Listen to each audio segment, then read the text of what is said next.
Hello అందరికీ 34 size బ్లౌజ్ని ఈరోజు కటింగ్ చేద్దాం. దీనికోసం ముందు లైనింగ్ని ఉతికి ఆరబెట్టేసుకొని ఇలా ఫోల్డ్ చేసుకొని పెట్టుకోవాలి. కింద ఈక్వల్గా ఉండడానికి సమానంగా కట్ చేసుకుందాం. ఇలా కట్ చేసుకున్న తర్వాత కింద ఒక పావు ఇంచ్ అనేది ఖర్చుగా వదిలేసుకోండి.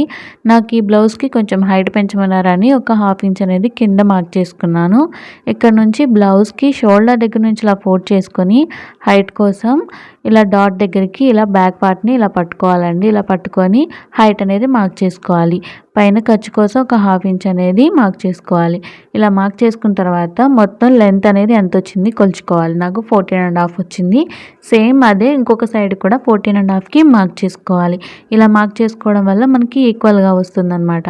ఇప్పుడు ఇక్కడ కూడా ఒక స్ట్రైట్ లైన్ అనేది డ్రా చేసేసుకుందాం. ఇలా స్ట్రైట్ లైన్ డ్రా చేసుకున్న తర్వాత మనకి ఇక్కడ నెక్ ఎంత కావాలి, షోల్డర్ ఎంత కావాలనేది తీసుకోవాలి.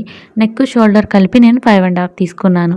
నెక్ వచ్చేసి మనకి 2.5 పడుతుంది, షోల్డర్ 3 ఇంచెస్ పడుతుంది. ఇప్పుడు కింద బ్యాక్ పార్ట్కి మనం కాజా పట్టిని వదిలేసుకొని బ్లౌజ్ బ్యాక్ పార్ట్ని నడుం పార్ట్ని 4 ఫోల్డ్ చేసుకొని ఇలా 4 ఫోల్డ్ చేసుకున్న తర్వాత మార్క్ చేసుకోవాలి. ఖర్చు కోసం డాట్స్ కోసం ఒక 1 ఇంచ్, ఖర్చు కోసం 2 ఇంచెస్ని ఇలా మార్క్ చేసుకోవాలి. ఇప్పుడు వచ్చేసి మనం సైడ్న ఎంత మనకి ఆర్మ్ హోల్ అనేది ఎంత డౌన్ తీసుకోవాలనేది మార్క్ చేసుకోవాలి. సైడ్స్ అనేవి బ్యాక్ పార్ట్ని ఫోల్డ్ చేసుకుంటే సైడ్ అనేది వచ్చేస్తుంది. ఇప్పుడు ఇలా మార్క్ చేసుకున్న తర్వాత నడుం పార్ట్ని కూడా మనం బ్యాక్ పార్ట్ని 2 ఫోల్డ్ చేసుకుంటే మనకి బ్యాక్ పార్ట్ నడుం సైజ్ వచ్చేస్తుంది. ఇప్పుడు నడుం సైజ్ వచ్చేసింది కదా. ఇప్పుడు అలాగే మనకి 5.5 తీసుకున్నాం కదా, అదే లెంత్ని కిందకి మార్క్ చేసుకుంటే మనకి హెచ్చు తగ్గులు ఉండదు, లోత్ అనేది ఈక్వల్గా వస్తుంది. ఇప్పుడు ఆర్మ్ హోల్ సైడ్ అనేది మనకి ఎంత కావాలనేది వస్తుంది అనమాట. 6 ఇంచెస్ వచ్చింది నాకు. ఇలా మార్క్ చేసుకొని స్ట్రైట్గా తీసుకోవాలి. దీనివల్ల ఏంటంటే మనకి పక్కాగా గుర్తుని పెట్టుకోకుండా ఆది బ్లౌజ్తో మనకి ఈజీగా అర్థమయ్యేలా ఉంటుంది. ఇప్పుడు వచ్చేసి మనము ఆర్మ్ హోల్ దగ్గర మనం 1 ఇంచ్కి మార్క్ చేసుకోవాలి. ఇది 34 సైజ్ బ్లౌజ్ కాబట్టి 1 ఇంచ్కి సరిపోతుంది అనమాట. ఇలా 1 ఇంచ్ అనేది సరిపోతుంది. ఇక్కడ ఆర్మ్ రౌండ్ అనేది తీసుకోవాలి. ఇప్పుడు వచ్చేసి మనకి బ్యాక్ రౌండ్ అనేది తీసుకోవడానికి మార్క్ చేసుకుంటున్నాను. పైన 2 ఇంచెస్ 2.5 తీసుకున్నాను కదా, కింద కూడా 2.5కి స్ట్రైట్గా మనకు బాక్స్ షేప్ అని డ్రా చేసుకొని రౌండ్ ఎక్కించుకోవాలి. ఇప్పుడు బ్లౌజ్ పీస్లో ఎలా వస్తుంది, మనకి కరెక్ట్గా వచ్చిందా లేదా అనేది చూసుకోవాలి. పైన ఒక హాఫ్ ఇంచ్ తీసేసుకొని కింద మనకి ఒక పావు ఇంచ్ కచ్చుకుపోతుంది కదా, అలాగే డౌన్కి మార్క్ చేసుకొని ఇలా డౌన్ చూసుకోవాలి. సరిగ్గా కరెక్ట్గా సరిపోతుంది మనకి ఖర్చుతో కలిపితే. సో ఇలా అయితే కట్ చేసేసుకుందాం. ఇలా మార్క్ చేసేసుకొని బ్యాక్ పార్ట్ని కట్ చేసేసుకుందాం. ఇలా బ్యాక్ పార్ట్ అనేది రెడీ అయిపోతుందండి. దీని తర్వాత మనకి హ్యాండ్స్ కట్ చేసుకోవాలి. 4 ఫోల్డ్ చేసుకోవాలి. దీనివల్ల 2 పీసులు వస్తాయన్నమాట మనకి. ఇప్పుడు కింద ఈక్వల్గా మార్క్ చేసుకోవాలి, ఎగుడు దిగుడు లేకుండా. ఇలా మార్క్ చేసేసుకొని ఈ పార్ట్ని అయితే కట్ చేసేసుకుందాం. దీని తర్వాత మనకి ఖర్చు మన బ్లౌజ్ పీస్ అనేది రివర్స్ తిప్పుకోవాలనుకుంటున్నామా లేకపోతే చేతి పని చేసుకుందాం అనేది ఫిక్స్ అవ్వాలి. నేనైతే రివర్స్ తిప్పాలనుకుంటున్నాను. సో దానికోసం పావు ఇంచ్ తీసుకున్నాను. అదే మనం చేతి పని చేయాలనుకుంటే మాత్రం 1 ఇంచ్ తీసుకోండి. ఇప్పుడు మనకి హైట్ అనేది మార్క్ చేసుకోవాలి బ్లౌజ్ పీస్కి. ఇప్పుడు హ్యాండ్స్ అనేది మనం హైట్ అనేది మార్క్ చేసుకొని ఇక్కడ నుంచి పైన ఒక హాఫ్ ఇంచ్ అనేది ఖర్చు కోసం వదిలేసుకోవాలి. ఇది 34 సైజ్ బ్లౌజ్ కాబట్టి 3.5 తీసుకున్నాను. పైనుంచి డౌన్ వచ్చేసి ఈ డౌన్ దగ్గర ఒక మార్క్ చేసుకోవాలి. ఇప్పుడు మనకి పై పార్ట్లో ఆర్మ్ హోల్ సైజ్ అనేది మనం మెజర్ చేసుకోవాలి. 9 ఇంచెస్ ఉంటుంది దీనికి. సో ఇక్కడ 9 ఇంచెస్కి మార్క్ చేసుకోవాలి. ఇలా మార్క్ చేసుకున్న తర్వాత పైన ఒక 1.5కి మార్క్ చేసుకోండి. 34 సైజ్కి 1.5 సరిపోతుంది. ఇలా కిందకి క్రాస్గా మార్క్ చేసుకోండి. దీనివల్ల హ్యాండ్ షేప్ అనేది వచ్చేస్తుంది. కింద హ్యాండ్ లూజ్ అనేది 6 ఇంచెస్ ఉంది. ఇలా మార్క్ చేసుకుంటున్నాను. కింద సైడ్ అనేది నేను కట్ చేయట్లేదు, ఎందుకంటే మనకి 6 ఇంచెస్ తర్వాత ఖర్చు కావాలి. ఇప్పుడు 9 ఇంచెస్ తీసుకున్నాం కదా, ఆ 9 ఇంచెస్ దగ్గర నుంచి మనకు అతుకులు పడతాయి. సో ఇప్పుడు ఇక్కడ ఒక సైడ్ అనేది మనం లోత్ అనేది తీసుకోవాలి. దీనికోసం పైన ఒక 1 ఇంచ్, ఇక్కడ ఖర్చు దగ్గర నుంచి 1 ఇంచ్, మధ్యలో సెంటర్లో ఒక హాఫ్ ఇంచ్ అనేది మార్క్ చేసుకొని లోత్ తీసుకోవాలి. నేను అతుకులు యాడ్ చేసిన తర్వాత లోత్ అనేది తీసుకుంటాను. ఇప్పుడైతే హ్యాండ్స్ రెడీ అయిపోతాయండి.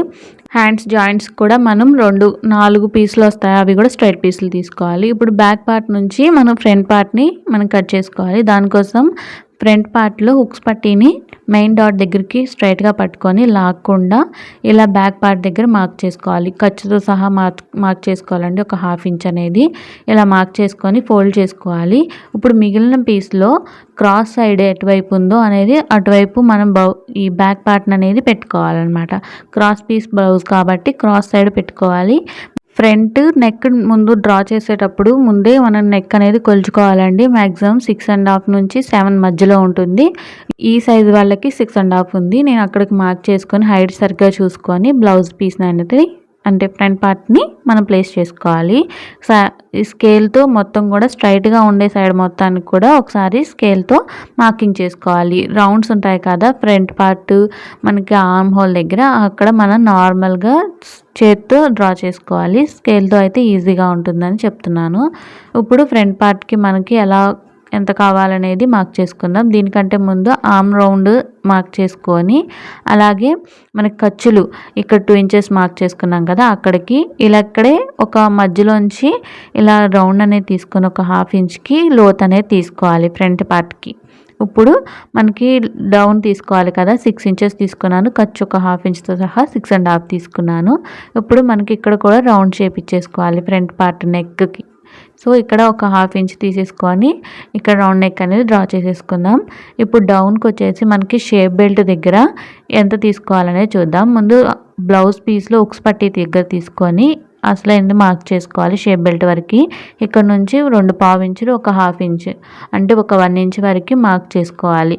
పైన కింద ఖర్చులకి మధ్యలో డాట్ కోసం ఒక 1/2 ఇంచ్. ఇక్కడ నుంచి 3 ఇంచెస్కి మెయిన్ డాట్ కోసం మార్క్ చేసుకోవాలి. ఇలా ఫ్రంట్ పార్ట్ని అయితే కట్ చేసేసుకుందాం. ఇలా కట్ చేసుకున్న తర్వాత కింద అతుకులు అనేవి 2 పడతాయండి. క్రాస్ పీసులు తీసుకున్నాను నేను. ఫ్రంట్ పార్ట్ అయితే రెడీ అయిపోయింది. ఇప్పుడు షేప్ బెల్ట్ని అయితే చూపిస్తాను. షేప్ బెల్ట్ కోసం నార్మల్గా ఇది లైనింగ్ బ్లౌజ్ కాబట్టి అన్నిటికీ ఒకేలా తీసుకోవాలండి. ఎందుకంటే స్టిచ్ చేసుకునేటప్పుడు మనం అడ్జస్ట్ చేసుకోవాలి. ఫస్ట్ 3 ఇంచెస్, తర్వాత 2.5, తర్వాత 2.5 తీసుకొని ఇలాగ షేప్ బెల్ట్ని రెడీ చేసుకోవాలి. నాకు షేప్ బెల్ట్ కోసం 2 పీసులు అయితే వచ్చేసాయి. ఇలా కట్ చేసుకున్న తర్వాత బ్లౌజ్ పీస్లో కనుక ఎక్కువ క్లాత్ మిగిలితే ఇంకొక 2 పీసులు తీసుకోవాలి. దీన్ని మనం బ్యాక్ సైడ్కి మళ్ళీ మెయిన్ క్లాత్కి రెండింటికి అటాచ్ చేసుకోవడానికి 4 పీసులు మొత్తం కావాలండి. ఇలాగ మనం షేప్ బెల్ట్ అయితే రెడీ చేసుకోవాలి. ఈ మిగిలిన క్లాత్లోనే మనకి మెడపట్టీ కానీ ఉక్స్ కాజా పట్టీకి కూడా ఇందులోనే తీసుకోవాలండి. కటింగ్ అయితే పూర్తిగా అయిపోయింది. మీకు నచ్చింది అనుకుంటున్నాను. అర్థమైతే లైక్ చేయండి, సబ్స్క్రైబ్ చేసుకోండి మన ఛానల్ని. Thank you.